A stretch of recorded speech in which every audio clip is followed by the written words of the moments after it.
രാത്രി കുറച്ചധികം ലേറ്റായിട്ടാണ് വീട്ടിലെത്തിയത്. റൂമിലേക്ക് പോകാൻ അവൾ നിർബന്ധിച്ചെങ്കിലും അവൻ ഔട്ട് ഹൗസിലേക്ക് തന്നെ കയറി. പിന്നെ കുറച്ച് ദിവസങ്ങൾ കടന്നു പോയത് അവൻ അറിഞ്ഞതേയില്ല. എടാ, ഞാൻ 2 ദിവസം കൂടിയേ ഉണ്ടാവുള്ളൂ, ലീവ് കഴിഞ്ഞു. അവൾ പറഞ്ഞപ്പോൾ പോകണ്ടെന്ന് അവൻ പറഞ്ഞതാണ്. പക്ഷെ അവൾ കേൾക്കുന്ന മട്ടില്ല. ആകാശിനെയും കൂട്ടി അനുവിന് എന്തെങ്കിലും ഗിഫ്റ്റ് വാങ്ങാനായി ഇറങ്ങിയതാണ്. കുറച്ച് ഡ്രസ്സ് വാങ്ങി, പിന്നെ കുറച്ച് വളകളും എല്ലാം കഴിഞ്ഞ് തിരിച്ചു വരുമ്പോഴാണ് പ്രിയ മുന്നിൽ വന്ന് പെട്ടത്. ഒഴിഞ്ഞു മാറിപ്പോകാൻ ഒരുങ്ങിയതാണ്. പക്ഷെ അവൾ വിടുന്ന മട്ടില്ല. വിരഹകാമുകൻ എന്താ ഇന്ന് 2 കാലിലാണല്ലോ. പിന്നെയും എന്തൊക്കെയോ പറഞ്ഞു. മറുപടി പറയാൻ ഒരുങ്ങിയതാണ്. ആകാശ് സമ്മതിച്ചില്ല. അവൾ എന്തെങ്കിലും ചെയ്യട്ടെ, അത് കഴിഞ്ഞ ചാപ്റ്ററാണ്, അതിനത്രയും ഇമ്പോർട്ടൻസ് കൊടുത്താൽ മതി, കേട്ടല്ലോ. ആകാശ് പറഞ്ഞെങ്കിലും പഴയതെല്ലാം സഞ്ജുവിൻ്റെ ഉള്ളിൽ ആർത്തിരമ്പി. ആകാശിനെ ഡ്രോപ്പ് ചെയ്ത് നേരെ പോയത് ബാറിലേക്കാണ്. നിർത്തിയതായിരുന്നു, പക്ഷെ എന്തോ ഇപ്പോൾ ഇത് ആവശ്യമാണെന്ന് അവന് തോന്നി. മൂക്കറ്റം കുടിച്ചാണ് വീട്ടിൽ വന്നത്. ആകാശ് പറഞ്ഞ് നടന്നതെല്ലാം അനു അറിഞ്ഞിരുന്നു. അവൾ അവനെയും കാത്ത് വരാന്തയിൽ തന്നെ ഉണ്ടായിരുന്നു. നന്ദി വൈകിയാണ് അവൻ വന്നത്. കാർ ഗേറ്റ് കടന്നപ്പോൾ തന്നെ ഔട്ടേഴ്സിലേക്ക് നടന്നു. സാർ അവിടെ നിന്ന് നിന്നേ, റൂമിലേക്ക് കയറാൻ നിന്ന് അവനോട് പറഞ്ഞെങ്കിലും സഞ്ജു ഒന്ന് നോക്കുക പോലും ചെയ്തില്ല. അവൻ്റെ ഭാവം കണ്ട് അനുവിന് ദേഷ്യം ഇരച്ചു കയറി. അവൾ അവന് പിന്നാലെ റൂമിലേക്ക് കയറി. ഡാ, നിന്നെയാ നശിക്കാൻ തന്നെ തീരുമാനിച്ചാണല്ലേ. എൻ്റെ കുറേ സമയം പോയത് തന്നെ മിച്ചം. അല്ല, നിന്നെയൊക്കെ നന്നാക്കാൻ നടന്ന എന്നെ പറഞ്ഞാൽ മതിയല്ലോ, കുടിച്ച് നശിക്ക്. ചുമ്മാതല്ല അവൾ നിന്നെ വിട്ട് വേറെ ആൺപിള്ളേരെ നോക്കിയത്. അവളുടെ സംസാരം കേൾക്കെ അവന് തൻ്റെ തല പുകയും പോലെയാണ് തോന്നിയത്. പെട്ടെന്നാണ് ഒരലർച്ചയോടെ അവൻ ടേബിളിലിരുന്ന സാധനങ്ങളെല്ലാം വലിച്ച് നിലത്തേക്കിട്ടു. 2 നിമിഷം അവൾ തറച്ചു നിന്നു. അവൻ പിന്നെയും എന്തൊക്കെയോ പുലമ്പിക്കൊണ്ട് എല്ലാം അടിച്ചുടക്കുകയാണ്. പെട്ടെന്ന് അവൾ ഇടയ്ക്ക് കയറി അവനെ തടയാൻ ശ്രമിച്ചു. അവൻ ഒരു നിമിഷം അവളെ തന്നെ തുറിച്ചു നോക്കി. ചുവന്നു കലങ്ങിയ കണ്ണുകളിൽ പകയും ദേഷ്യവും നിറയുന്നത് അവൾ ശ്രദ്ധിച്ചു. പതിയെ അവൾ അവനിലെ പിടുത്തം അയച്ചു. 2 ചുവട് പിന്നോട്ട് മാറി. പെട്ടെന്നാണ് അവൻ അനുവിൻ്റെ കഴുത്തിന് കുത്തിപ്പിടിച്ചത്. അവളൊന്ന് കുതറിയെങ്കിലും അവൻ്റെ കൈ കുറച്ചുകൂടി മുറുകുകയാണ് ചെയ്തത്. അവൻ അവളെ ഭിത്തിയോട് ചേർത്ത് നിർത്തി. സഞ്ജു, വിടടാ പ്ലീസ്. അവളിൽ നിന്നും യാചനയുടെ സ്വരമുയർന്നു. പക്ഷെ അത് കേട്ട് അവനൊരു തരം സന്തോഷമാണ് തോന്നിയത്. വിളിക്കടി നിന്റെ മറ്റവന്മാരെ, ഏതവനാണ് വരുന്നതെന്ന് നമുക്ക് നോക്കാം. കടുത്ത ശബ്ദത്തിലാണ് അവനത് പറഞ്ഞത്.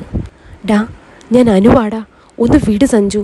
അവൾ പറഞ്ഞെങ്കിലും അവൻ മൈൻഡ് ചെയ്തില്ല. മരണവെപ്രാളത്തിൽ അവൾ അവനെ ആഞ്ഞു തള്ളി. അവൻ്റെ കൈ അവളുടെ കഴുത്തിൽ നിന്ന് വേർപെട്ടു.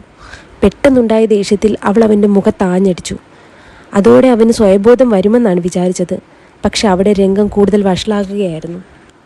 എടി മോളെ, കണ്ടവന്മാരുടെ കൂടെ അഴിഞ്ഞാടി നടക്കുന്ന നീയൊക്കെ സഞ്ജുവിനെ കൈവയ്ക്കാറായോടി? അതും ചോദിച്ച് അവൻ അവൾക്ക് നേരെ പാഞ്ഞെടുത്തു. മുടിക്ക് കുത്തിപ്പിടിച്ച് വലിച്ചടിപ്പിച്ചു. പിന്നെ അവളെ പൊക്കിയെടുത്ത് കട്ടിലിലേക്കിട്ടു. തന്നിലേക്ക് അടുക്കുന്നവൻ്റെ കണ്ണിലെ വന്യത അവളെ ഭയപ്പെടുത്തി. അവൾ അവനെ തള്ളി കട്ടിലിലേക്കിട്ട് ധൃതിയിൽ മുറിവിട്ടിറങ്ങാൻ തുടങ്ങി.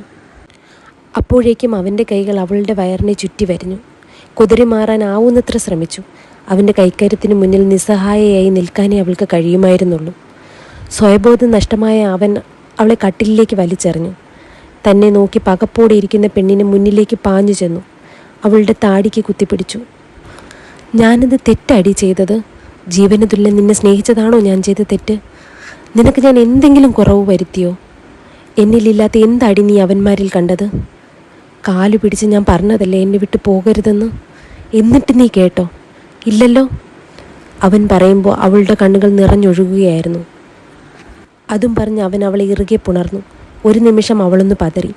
പിന്നെയും അവനെ അടർത്തി മാറ്റാൻ ആഞ്ഞപ്പോഴാണ് അവൻ്റെ കണ്ണുനീർ അവളുടെ തോളുകളെ നനയിച്ചത്. എങ്ങനെ തോന്നിയടി നിനക്കെന്നെ ഉപേക്ഷിച്ച് പോകാൻ? അവൻ അവളുടെ മുഖം കയ്യിൽ കോരിയെടുത്ത് ചോദിച്ചു. സഞ്ജു, ഞാൻ പ്രിയ അല്ലടാ, അനുവാ. ദയവ് ചെയ്തെന്നെ വിട് സഞ്ജു. അവൾ ആവുന്നത്ര അവനെ പറഞ്ഞു മനസ്സിലാക്കാൻ ശ്രമിച്ചു. ഞാൻ നിന്നെ എന്ത് ചെയ്യാനാണ്? നീ ഇല്ലാതെ എനിക്ക് വയ്യടി. എനിക്ക് വേണം നിന്നെ, എനിക്ക് മാത്രമായി. ഒരിക്കലും നിന്നെ ഞാൻ ആർക്കും വിട്ടുകൊടുക്കില്ല. ഈശ്വര, ഇവൻ പ്രിയയെ ഇത്രമാത്രം സ്നേഹിച്ചിരുന്നോ? അവൾക്ക് സങ്കടവും ദേഷ്യവും വന്നു. അവളത് ചിന്തിച്ച് തീരും മുന്നേ അവൻ്റെ വിരലുകൾ അവളുടെ ടോപ്പിനുള്ളിലൂടെ ചലിക്കാൻ തുടങ്ങി. തണുത്തിരുന്ന അവളുടെ വയറിൽ അവൻ്റെ കൈയുടെ ചൂട് പതിഞ്ഞതും അവളൊന്നുയർന്നു പൊങ്ങി. സഞ്ജു പ്ലീസ്, വേണ്ട, എന്നെ വിട്ടേക്ക്. അവൾ പറഞ്ഞതും അവൻ അവളുടെ അധരങ്ങളിലേക്ക് അവൻ്റെ അധരങ്ങൾ ചേർത്ത് വച്ചിരുന്നു.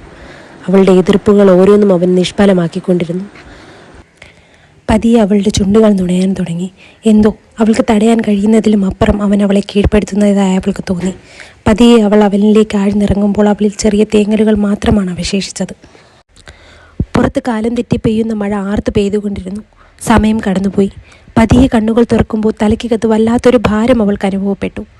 എഴുന്നേൽക്കാൻ നോക്കിയപ്പോൾ നെഞ്ചിനുമേലെയും എന്തോ പോലെ. പെട്ടെന്ന് ഞെട്ടി വിറച്ചുപോയി. തൻ്റെ നെഞ്ചോട് ചേർന്ന് സഞ്ജു. ഇന്നലെ രാത്രി നടന്നതോർത്ത് അവൾ സ്വയം വായ പൊത്തി കരഞ്ഞു. ശക്തിയിൽ അവളിൽ നിന്ന് അവനെ അടർത്തി മാറ്റി. ഇന്നലത്തെ മദ്യത്തിൻ്റെ കെട്ടുവിടാത്തത് കൊണ്ട് അവൻ ഒന്നും അറിയാതെ ഉറങ്ങുകയാണ്. അവൾ ചുറ്റിലും ഒന്ന് നോക്കി.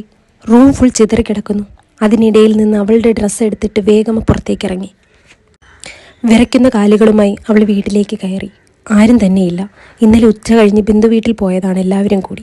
ഒറ്റയ്ക്ക് നിൽക്കാൻ പേടിയുണ്ടോ എന്ന് അപ്പ ചോദിച്ചപ്പോൾ അതിനെന്താ സഞ്ജു ഉണ്ടല്ലോ എന്നാണ് മറുപടി പറഞ്ഞത്. എന്നിട്ട് അവൻ തന്നെ ഓർത്തപ്പോൾ അവൾക്ക് വല്ലാത്ത കരച്ചിലടക്കാൻ സാധിച്ചില്ല. റൂമിൽ പോയി വാതിലടച്ച് നേരെ ബെഡിലേക്ക് വീണ് കുറേ കരഞ്ഞു. ഉച്ചയായപ്പോഴാണ് സഞ്ജു കണ്ണു തുറന്നത്. നല്ല തലവേദന. അവൻ 2 കൈകൊണ്ടും തല അമർത്തി പിടിച്ച് ബെഡിലിരുന്നു. നോക്കുമ്പോഴാണ് തൻ്റെ റൂമിൻ്റെ അവസ്ഥ കാണുന്നത്.